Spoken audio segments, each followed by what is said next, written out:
Richard Martineau. Les commentaires haineux freinent certains animateurs. Martineau s'en régale. Alors, Norothée Lamontagne et Jean-François Cloutier, qui ont co-écrit un livre choc sur Pornhub, reviennent sur, sur l'entreprise avec deux nouvelles qu'on peut lire dans le Journal de Montréal. Norothée Lamontagne est avec moi. Salut. Allô. Journaliste au bureau d'enquête du Journal de Montréal. Là, on apprend par ton texte, Nora, qu'il y a une victime de trafic sexuel qui se retrouvait sur Pornhub. Et ça, c'est une fille qui avait été forcée à faire des films pornographiques, c'est ça? Oui, c'est une ancienne reine de beauté, c'est Miss Teen Colorado. Elle avait 18 ans quand elle était victime de Girls Do Porn, qui était un partenaire d'affaires de Pornhub. Donc, en gros, c'est Girls Do Porn qui l'a obligée. Il l'a carrément embarrée dans une chambre d'hôtel et l'a obligée à performer des actes sexuels tout en étant filmée. Et cette vidéo-là, c'était un peu... Excuse-moi, elle était majeure à l'époque? Elle venait d'avoir 18 ans, oui. Elle venait d'avoir 18 ans. Et c'est une agression complète. Oui, elle a été reconnue comme une victime de trafic sexuel. Et c'était, c'est horrible, mais c'était le modèle d'affaires de cette compagnie-là qui s'appelait Girls Do Porn.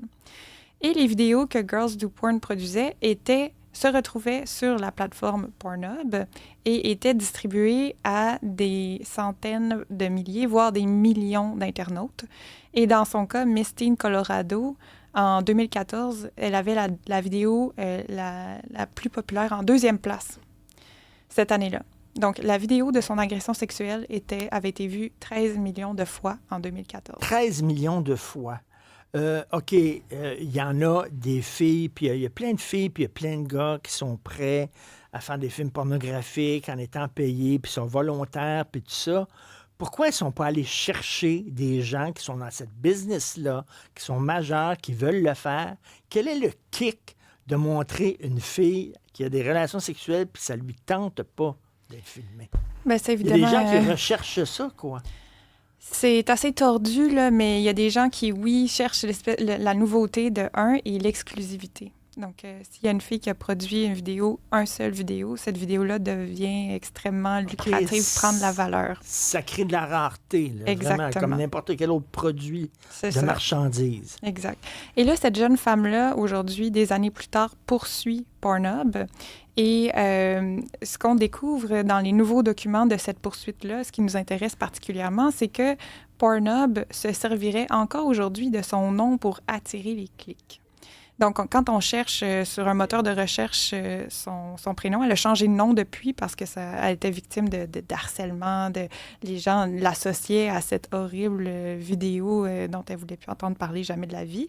Et donc, quand on cherche sur Google son ancien nom, on tombait jusqu'en décembre 2024 sur des liens qui menaient à Pornhub. Et la vidéo n'existait plus, mais son nom était encore une fois associé à des vidéos pornographiques. OK, donc on utilisait son nom pour harponner, c'est comme un hameçon, oui, là, pour attirer d'autres gens en disant « Hey, on a peut-être une autre vidéo d'elle. » Exactement. Puis là, on arrive sur Pornhub, la vidéo n'est plus disponible, mais on vous propose toutes sortes d'autres contenus qui pourraient s'apparenter à ce que vous recherchiez. Nora, est-ce que tu sais si dans le vidéo en question, est-ce qu'elle pleurait? Est-ce qu'elle disait « Non, ça me tente pas? » Est-ce que... Les détails du vidéo, moi, je ne l'ai pas vu, là, cette vidéo-là. Je veux dire, je ne veux pas regarder une agression sexuelle en ligne d'aucune façon. Mais je sais que c'était extrêmement violent selon les allégations qui sont contenues dans la poursuite. Là. Elle a voulu sortir, on l'en a empêché. La personne, l'homme avec qui elle a eu cette relation sexuelle-là, a jeté une lampe par terre, par exemple. Lui l'a menacé à plusieurs reprises. C'est ce qu'elle allègue. Donc, c'est vraiment un moment horrible. Et que son nom soit associé pour toujours et à jamais à ce moment-là. C'est-à-dire qu'eux profitent comme entreprise, ils profitent de tout le côté sulfureux qu'il y avait autour de cette vidéo-là, le côté glauque et tout ça, pour continuer à faire de l'argent. C'est pas assez là, qu'ils en ont fait pendant des années. Ils veulent continuer à pomper l'affaire. Là. C'est ça, selon la poursuite. Ça, c'est une chose. L'autre chose qui est quand même assez particulière, c'est que la compagnie derrière Pornhub, aujourd'hui, ça s'appelle Halo. Il y a des gens qui vont peut-être se rappeler, pendant des années, ça s'appelait MindGeek. Oui. Bon, MindGeek, eux, ils sont très protecteurs de leurs vidéos et quand ils détectent que quelqu'un en ligne a des vidéos qui leur appartiennent, ils envoient une genre de mise en demeure pour leur dire « Hey, c'est notre vidéo. Pour des questions de droit d'auteur, vous n'avez pas le droit de la recopier. » Et là, selon la poursuite, encore une fois, ils ont envoyé 90 avis à d'autres sites web pour dire « Hey, la vidéo de Miss Teen Colorado, là, c'est à nous. Donc, faites-la disparaître de votre site web. » Hein?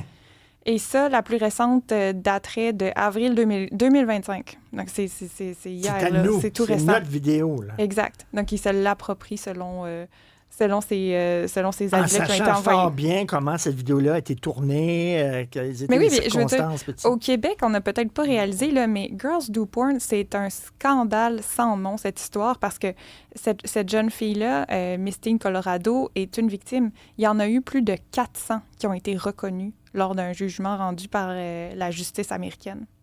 Attends une minute, mais est-ce que, j'espère que ça n'existe plus, cette Non, entreprise-là? ça n'existe plus. Ils ont été condamnés, le propriétaire, le caméraman, l'acteur. Ils ont été condamnés pour trafic sexuel. Oui, c'est là. ça. Ils sont en prison. Il y a quelques procès qui sont encore en cours, mais oui.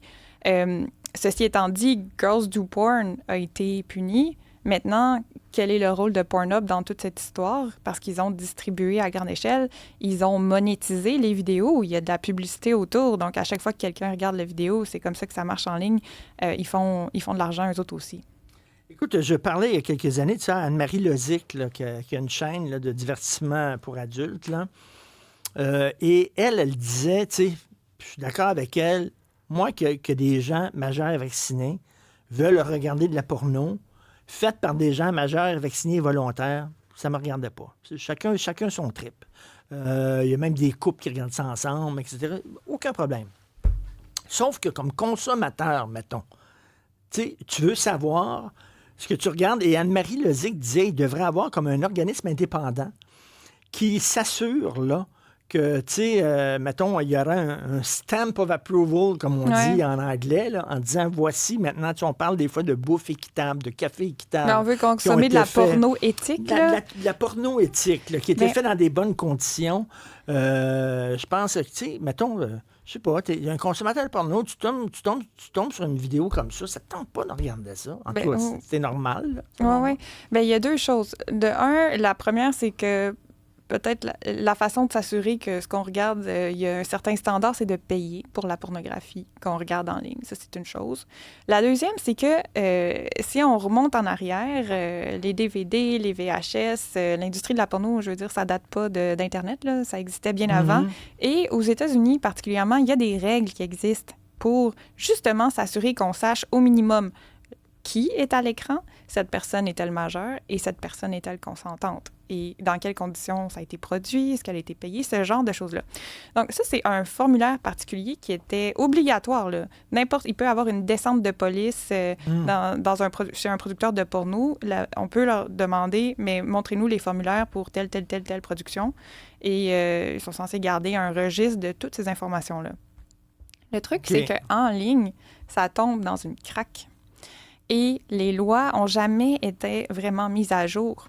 Et là, il y a un flou parce que Pornhub, leur défense a toujours été de dire « Oui, mais nous, on distribue. C'est pas nous qui produisons. » Donc, les producteurs, eux, ont la responsabilité de garder ce formulaire-là, ces informations-là. Mais nous, dans le fond, on n'est qu'une courroie de transmission. Donc, on ne devrait pas avoir de responsabilité parce que la personne qui a mis la vidéo en ligne a coché « Oui, cette personne est d'accord, elle a 18 ans et plus, puis je sais c'est qui. » Okay, mais c'est tout le temps la même affaire. Comment ça se fait que quand c'est en ligne, on dirait que c'est comme un Far West? Les lois ne s'appliquent pas parce que c'est en ligne. Je m'excuse, vous êtes des entreprises, vous avez un quartier général, je ne sais pas, vous avez un numéro d'entreprise, vous êtes établi quelque part. C'est ce qui nous fascine aussi, puis c'est ce qu'on documente dans le livre. Puis en plus, au Canada, là, on en a eu 2 au fédéral, les projets de loi qui étaient assez loin dans le processus. Il y en a un qui était sur la vérification de l'âge. le projet de loi de la sénatrice Julie Miville-Deschênes, Miville-Deschênes. hein. C'est ça. Ce projet de loi-là, il a été, comme le Parlement a été prorogé, ben, il est tombé aux oubliettes. Puis il y en avait un deuxième qui portait aussi sur les discours haineux puis les contenus problématiques en ligne qui devait venir avec certaines obligations. Donc, retirer rapidement les vidéos dès qu'il y a un signalement, ce genre de choses-là. Il y avait des grosses amendes qui étaient prévues. Même chose, quand Justin Trudeau a démissionné, on est de retour à la case 0, puis on ne sait pas qu'est-ce qui va arriver cette prochaine session. Et ça nous amène au texte que Jean-François Cloutier a signé aussi aujourd'hui. La compagnie qui était MindGeek, mais qui est maintenant quoi, là? Comment ça s'appelle la compagnie? Ça s'appelle Halo. Halo, mais qui disait, vous savez, on n'est pas vraiment basé à Montréal, etc. On est une compagnie un petit peu partout, dans les nuages, etc. Et Jean-François Cloutier dit, non, c'est pas mal plus montréalais qu'on pense. Ben oui, puis c'est quand même une fiction qu'ils ont entretenue pendant longtemps. Là. Ils disaient, non, ben, notre siège social est au Luxembourg, on a des filiales à Chypre.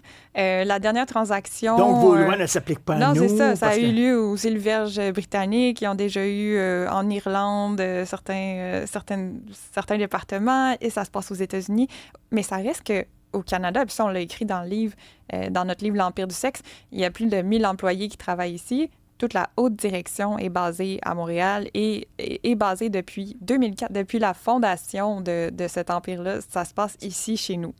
Ce qu'on découvre dans les poursuites, c'est par le témoignage de l'ancien PDG Ferras Antoun et aussi un interrogatoire de Bernd Bergmeyer, qui est c'est un Autrichien qui était comme le propriétaire caché pendant des années. Il était majoritaire, puis on ne savait pas c'était qui. Mais donc, ces messieurs-là ont été interrogés par la justice américaine pour la première fois. Et là, ils admettent enfin que oui, Montréal gérait Pornhub. Bon. Ben, vaut mieux tard que jamais, peut-être. Et que, tu sais, Ferras Antoun, on lui a demandé, OK, mais dans toutes ces filiales-là, parce que c'est comme si on fait l'arbre généalogique de la compagnie, il y a des dizaines et des dizaines de sous-compagnies éparpillées, des entités, puis Ferras Antoun est incapable d'identifier laquelle correspond à Pornhub. C'est tellement confus que lui-même ne voit pas clair là-dedans. C'est ça, puis c'est fait exprès, c'est justement pour essayer de se sortir des lois du pays. Continuez avec Jean-François de fesser sur cette entreprise-là. Puis si vous consommez de la porno, vous pouvez rien que boycotter Pornhub. Il y a peut-être d'autres sites qui sont un peu plus responsables qu'eux autres. Parce que ça, c'est vraiment une entreprise pirate. Merci, Nora T. Lamontagne. Ça fait plaisir. Merci.